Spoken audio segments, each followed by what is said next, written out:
Hey you guys, this is Rafael from Shiloh Relics.com. I hope you guys are doing well. I know we've all been focused on the election. It's been a cluster. I don't care whether you're Republican or Democrat. I believe we've all had a little extra stress the last few months. But remember, the Republicans made it through 8 years of Obama. The Democrats have made it through at least 4 years of Trump. So no matter what the turnout is, we're going to make it. Sometimes things aren't pleasant for anybody. And with the corona, I think we've all learned that more than anything. We're going to be all right. I'm foolishly optimistic. I have high hopes and low expectations of politicians, but we're going to be all right. Today, we're going to talk about something that I'm sure about. I'm sure I like this gun. This gun is the U.S., it's referred to as a Model 1860 Spencer repeating military rifle.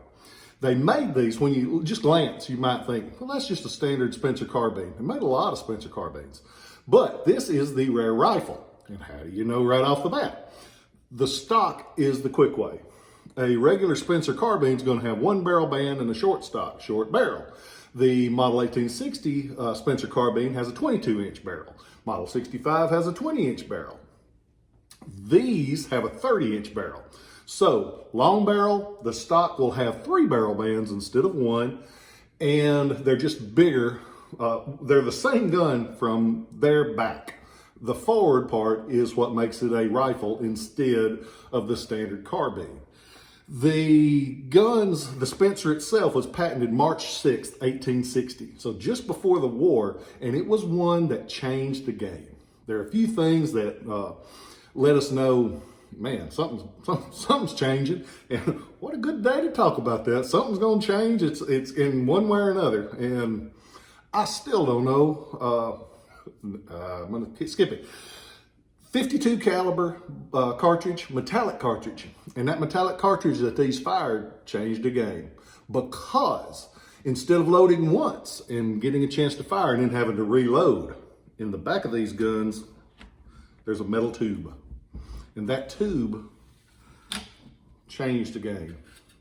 It has a spring. You load 7 metallic cartridges into this, Spencer cartridges.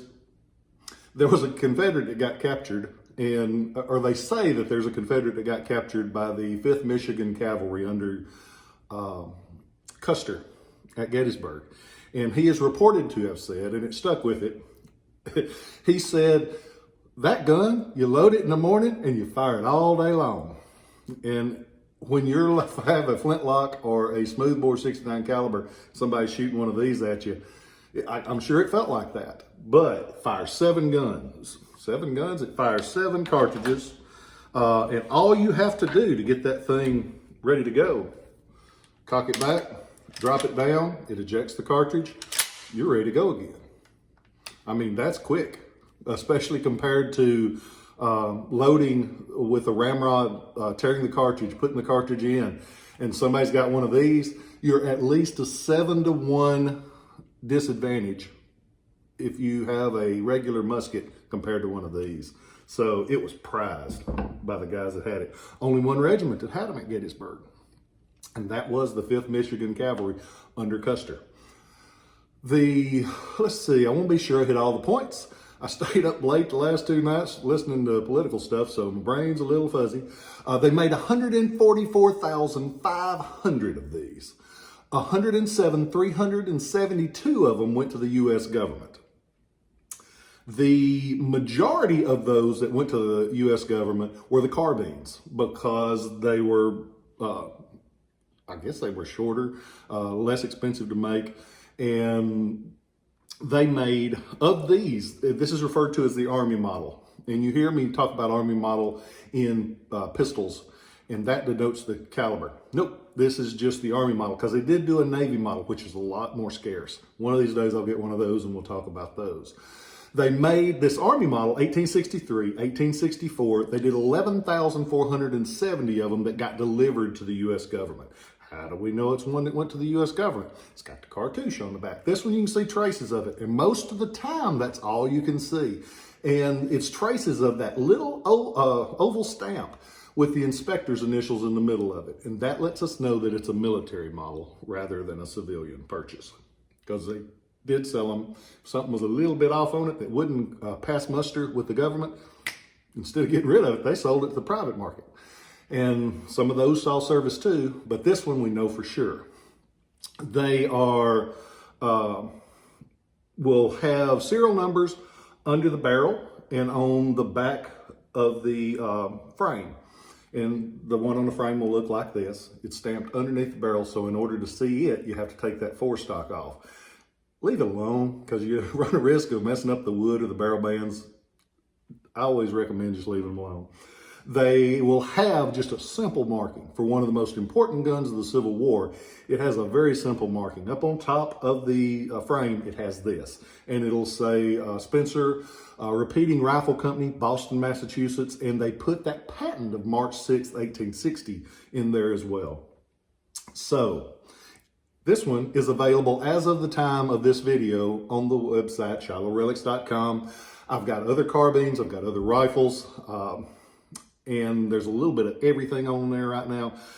I'm in the works to, just bought one of the biggest collections I've ever bought in my life. I'm in the works to buy 2 more. So get on there, buy something so I can go buy these other collections. I appreciate you guys. I know now is a hard time. I understand completely that now is a hard time because of all the years of my life, we didn't need the election right now on top of the corona and on top of a lot of other things, but we got it. And my buddy, my business partner for years, and my friend Larry Hicklin taught me something that he said, it doesn't matter how you got to where you got in your life. Take a minute, focus, and see what is the best move forward. Because you can't change anything from this moment before. Ain't nothing you can do about that. No matter how you want to, no matter how much you regret it, there ain't nothing you can do from there. You need to look at where you're at right now. What is the best move to make my life and the life of those that I love better? That's what we got to focus on. Because none of that other stuff matters, because there ain't nothing we can do about it. Make your life better. Make the life of those that you love, make the life of those that you don't love better, because you need to be that better person. You need to move that life forward. Don't stay marred down by crap you can't affect, because it ain't going to do you or anybody else any good. Keep on the sunny side. Remember that people care about you. Remember, we're going to be all right. No matter what happens, it's going to be all right. Because I ain't giving up, and I hope you don't give up. I hope you know that you're loved. I hope that you share these videos. I hope you become a subscriber. Please share them. I still haven't forgot it. When we hit 1,000 subscribers, if you are a registered subscriber, I'm going to put your name into a pot. I'm going to have somebody that I trust draw that name out, and we're going to give you an original Civil War cavalry saber. I've got it picked out. I'm going to do a video on it here in a little bit. But you're going to get an original Civil War cavalry saber, free of charge. I'm going to even pay shipping. And if I can, I'm going to get you on here where we can get your response, because I appreciate you guys. I'm the luckiest guy in the world. I get to live in the best country in the world, even for all its problems.